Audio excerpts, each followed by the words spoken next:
Hi students, నమస్తే. నేను మీ మనోజ్ రెడ్డి. ఈ రోజు టాపిక్ ఏంటంటే మీకు చాలా ఇంపార్టెంట్ టాపిక్. మీరు ఎగ్జామ్కి వెళ్ళే 5 నిమిషాల ముందు తప్పక ఈ వీడియోని చూడండి. ఈ వీడియో మీ లైఫ్ చేంజింగ్ వీడియో అవుతుంది. మీ ఎగ్జామ్లో మీరు మార్క్స్ స్కోర్ చేసుకోవడానికి ఈ వీడియో ఎంతో ఉపయోగపడుతుంది. మీ కాన్ఫిడెన్స్ లెవెల్స్ పెంచడానికి ఈ వీడియో 100% ఉపయోగపడుతుంది. ఇది మీ లైఫ్ చేంజింగ్ వీడియో అవుతుంది. 100% దీన్ని జాగ్రత్తగా వినండి. జాగ్రత్తగా ఈ 5 నిమిషాల వీడియో మాత్రం చూడండి. హాయ్ ఫ్రెండ్స్, మీకు ఎగ్జామ్కి వెళ్ళేటప్పుడు ఇన్ని రోజులు మార్క్స్ తక్కువ వచ్చినాయా ఎక్కువ వచ్చినాయా కాదు. ఈ ఎగ్జామ్ మాత్రం, ఇప్పుడు మీరు రాయబోయే ఎగ్జామ్ మాత్రం ది బెస్ట్ ఎగ్జామ్. దీంట్లో మీరు హైయెస్ట్ మార్క్స్ స్కోర్ చేయబోతారు. ఇది మీ బెస్ట్ ఎగ్జామ్ మీరు ఇవ్వబోతుందని చెప్పి మీరు నమ్మండి. ఫస్ట్ మీరు నమ్మండి. ఎందుకంటే మీరు అనుకోవచ్చు, నేను ఇంకా సిలబస్ కంప్లీట్ చేయలేదు, నేను ఇంకా మొత్తం అన్ని చాప్టర్స్ చదవలేదు. ఎంతమంది ఉన్నారు అట్లా? మొత్తం సిలబస్ కంప్లీట్ చేయని వాళ్ళు, మొత్తం చాప్టర్స్ చదవని వాళ్ళు ఎంతమంది ఎగ్జామ్స్కి పోయి సక్సెస్ అయిన వాళ్ళు ఉన్నారు. ఎందుకు వాళ్ళు సక్సెస్ అవుతున్నారంటే వాళ్ళు వాళ్ళ 100% ఎఫర్ట్ని అక్కడ పెడుతుండ్రు, ఎగ్జామ్ హాల్లో పెడుతుండ్రు. 100% ఎఫర్ట్ పెట్టినప్పుడు ప్రతి ఒక్కరు సక్సెస్ అవుతారు. ప్రతి ఒక్కరికి మంచి మార్క్స్ అవ్వడానికి ఆస్కారం ఉంటుంది. డిస్ట్రక్షన్ కావద్దు, 80% డిస్ట్రాక్ట్ కావద్దు. మీ మీద వాళ్ళందరూ ఎందుకు సక్సెస్ అవుతున్నారు, వాళ్ళకి సెల్ఫ్ కాన్ఫిడెన్స్ అన్నది ఉంటుంది. చాలా మంది ఏంటంటే సెల్ఫ్ కాన్ఫిడెన్స్ కోల్పోతారు. కానీ ఎట్టి పరిస్థితిలో మీరు సెల్ఫ్ కాన్ఫిడెన్స్ కోల్పోవద్దు. నీ నమ్మకం, నీ మీద నీ నమ్మకాన్ని పెట్టుకొని ఎగ్జామ్కి పోయి నీ 100% ఎఫర్ట్ని అక్కడ పెట్టు. నీ ఒక్కరి గురించే కాదు, నువ్వు ఇవాళ ఎగ్జామ్ రాయబోయే ఎగ్జామ్ ఎట్లుంటుందంటే ప్రతి ఒక్కరు నిన్ను విమర్శించేవాళ్ళు, ప్రతి ఒక్కరు వీడు ఏం చదువుతాడు అని అనే వాళ్ళందరికీ అది చెంపపెట్టుగా ఉండేటట్టు ఉండాలి. ప్రతి ఒక్కరికి ఒక సమాధానం ఉండేటట్టు ఉండాలి. నీ ఒక్కరి గురించే కాదు, నిన్ను ఎవరైతే హేళన చేస్తారో, ఎవరైతే నిన్ను కామెంట్ చేస్తారో వాళ్ళందరికీ కూడా ఇగో ఈ మార్క్స్ చూసిన తర్వాత this is Vikram, this is Aditya, this is అన్నట్టుగా ఉండాలి. ఇది మర్చిపోకు. అంతేగాని నువ్వు ఎగ్జామ్కి పోయే ముందు నేను టెన్షన్ పడుతున్నా, అయ్యా నాకు నిద్ర పట్టట్లేదు, నాకు భయం అవుతుంది అన్న మాటలు ఏంటంటే భయం ఉండొచ్చు. భయం ఉన్నదంటే నీ లైఫ్ గురించి నీకు మంచి ఆలోచన ఉంది, నీ లైఫ్లో ఏదో చేయాలని తాపత్రయం ఉందని చెప్పి భయం ఉండాలి. కానీ ఎందుకు భయపడాలి? అది ఇంకా తల్లిదండ్రులు ఏమని అంటారు కావచ్చు, పేరెంట్స్ మాకు మార్క్స్ తక్కువ వస్తే వాళ్ళు ఏం ఫీల్ అవుతారు, అట్లా కాదు ఫీల్ అయ్యేది.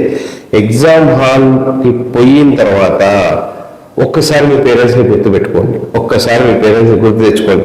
ఒక్కసారి మీకు సూపర్ మార్క్స్ వచ్చిన తర్వాత వాళ్ళ కళ్ళల్లో ఉండే ఆనందాన్ని మీరు ఎక్స్పీరియన్స్ ఊహించండి, ఎంత సంతోషపడతారు ఏంటన్నది. అది మీకు మోటివేషన్ ఇస్తుంది. అన్నిటికంటే ఎక్కువ మోటివేషన్ ఇచ్చేది అదే. ఒక్కసారి మీ తల్లిదండ్రులు ఎంత హ్యాపీగా ఉంటారు మీ రిజల్ట్స్, మీ మార్క్స్ వచ్చిన తర్వాత అన్నది మీరు గమనించండి. అంతే తప్పించి బాధపడకండి. ఎందుకంటే మీ తల్లిదండ్రులు మీ 2-3 సంవత్సరాల తర్వాత మీకు ఎన్ని మార్క్స్ వచ్చినాయి అనేది వాళ్ళు ఎవ్వరు పట్టించుకోరు. ఎందుకు పట్టించుకోరు అన్నది చెప్తుంది. ఏంటంటే మీరు ఎంత హార్డ్ వర్క్ చేస్తారు అన్నది వాళ్ళకి ఇంపార్టెంట్. నీ హార్డ్ వర్క్ ఎంత చేస్తావు, నువ్వు ఎఫర్ట్స్ ఎంత పెడతావు అన్నది ఇంపార్టెంట్. అది మాత్రమే వాళ్ళకు క్రైటీరియా.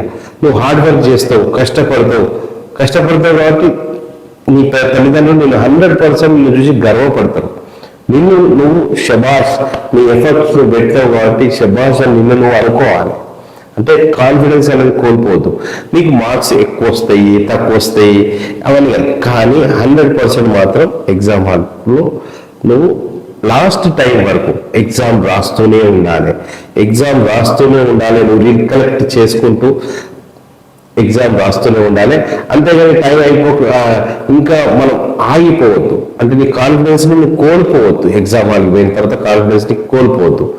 సరే, ఇవన్నీ అయిపోయినాక కూడా నీకు మార్క్స్ తక్కువ వచ్చినాయి అనుకుందాం. నీకు మార్క్స్ తక్కువ వచ్చినా కూడా మనకు తెలుసు కదా, అభి పిక్చర్ బాకీ హై మేరే దోస్త్ అని మన హిందీ సినిమాలో డైలాగ్ ఉన్నాయి.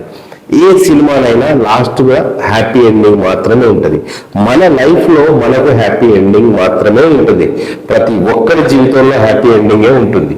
ఆ హ్యాపీ ఎండింగ్ కాలేదు అనుకుంటే, అంటే నీకు శుభం కాలేదు అంత సినిమా చూసినప్పుడు లాస్ట్కు ఆ హ్యాపీ ఎండింగ్ కాలేదంటే ఇంకా నీకు టైం ఉంది. You are going to achieve something else. నువ్వు ఏదో సాధించడానికి ఈ భూమి మీదకి వచ్చినావు, నువ్వు తప్పకుండా సాధిస్తావు. ఈ ఎగ్జామ్ కాకుండా ఇంకో ఎగ్జామ్లో బెటర్ పర్ఫార్మెన్స్ ఇవ్వగలుగుతావు. ఈ ర్యాంక్ కాకుండా ఇంకో దగ్గర నువ్వు ర్యాంక్ కొట్టగలుగుతావు. ఈ క్లాస్ కాకుండా నువ్వు పై క్లాస్గా టాపర్గా మిగిలిపోతావు. అంతే తప్పించి మనం ఎక్కడ కూడా రిగ్రెట్ కావద్దు. నువ్వు హార్డ్ వర్క్, ఈ రెండు పాయింట్స్ ఉంటాయి అన్నట్టు లైఫ్లో. హార్డ్ వర్క్ చేయాలి, లేకుంటే రిగ్రెట్ కావాలి. నువ్వు హార్డ్ వర్క్ చేసినావు అనుకో, హార్డ్ వర్క్ చేసిన తర్వాత నీకు కొంచెం తక్కువ మార్కులు ఎక్కువ మార్కులు వచ్చినా కూడా ఏం పెద్ద ఫరక్ పడదు. మీ తల్లిదండ్రులకు కూడా ఏం ఫరక్ పడదు. 3 సంవత్సరాల తర్వాత ఎవరైనా మర్చిపోతారు అవన్నీ. కాకపోతే నువ్వు హార్డ్ వర్క్ చేయలేదనుకో, నువ్వు బాధపడాల్సి వస్తుంది. బాధపడాలంటే యూ విల్ ఫీల్ రిగ్రెట్. అబ్బా నేను ఆ టైంలో చదువుకుని ఉంటే బాగుండేది, అని రిగ్రెట్ అవుతావు. అంటే బాధపడాల్సిన పరిస్థితి వస్తుంది. అలా బాధపడకుండా మీరు ముందే ప్రిపేర్ అయ్యండి, మంచిగా చదువుకోండి, 100% కాన్ఫిడెన్స్ తోటి ఉండండి. ఆ కాన్ఫిడెన్స్ని తోటే మనం ఎగ్జామ్ హాల్లోకి వెళ్ళాలి. ఆ కాన్ఫిడెన్స్ తోటే మనం ఎగ్జామ్ రాయాలి, చివరి టైం వరకు రాయాలి. ఎక్కడ కూడా టెన్షన్ ఫీల్ కావద్దు, ఎక్కడ కూడా కన్ఫ్యూజ్ కావద్దు. మనకు వచ్చిందే మనం రాస్తూ ఉంటాం. రికలెక్ట్. నీ సబ్ కాన్షియస్ బ్రెయిన్ నీకు ఏ సబ్జెక్ట్నైనా ఇస్తుంది. రికలెక్ట్ చేసుకోండి. You will be the hero. నిన్ను నువ్వే శభాష్ అని కొట్టుకుంటావు. ఇన్ని రోజులు నీ కష్టపడ్డందుకే నీకు ఆ మార్క్స్ వచ్చినాయి. ఎవరైనా డబ్బులు సంపాదించుకుంటే ఎవరి స్తోమతకు తగ్గట్టు వాళ్ళు డబ్బులు సంపాదిస్తారు. అది వాళ్ళ కష్టాజీతం. అక్కడ కిక్ ఉంటుంది. ఇక్కడ కూడా నీకు ఎన్ని మార్క్స్ రావాలో అన్ని మార్క్స్ వస్తాయి, 100% వస్తాయి. కానీ నీ ఎఫర్ట్స్ 100% పెట్టాలి. 100% ఎగ్జామ్ హాల్లో నీ ఎఫర్ట్స్ పెట్టండి.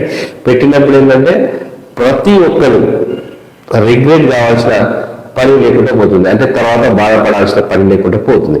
ఒకవేళ తక్కువ మార్క్స్ వచ్చినప్పటికీ మీ కష్టానికి తగ్గట్టు వచ్చినాయి, నా కష్టానికి తగ్గట్టు వచ్చినాయని మనం హ్యాపీగా ఫీల్ కావాలి. ఎక్కడ కూడా బాధపడద్దు.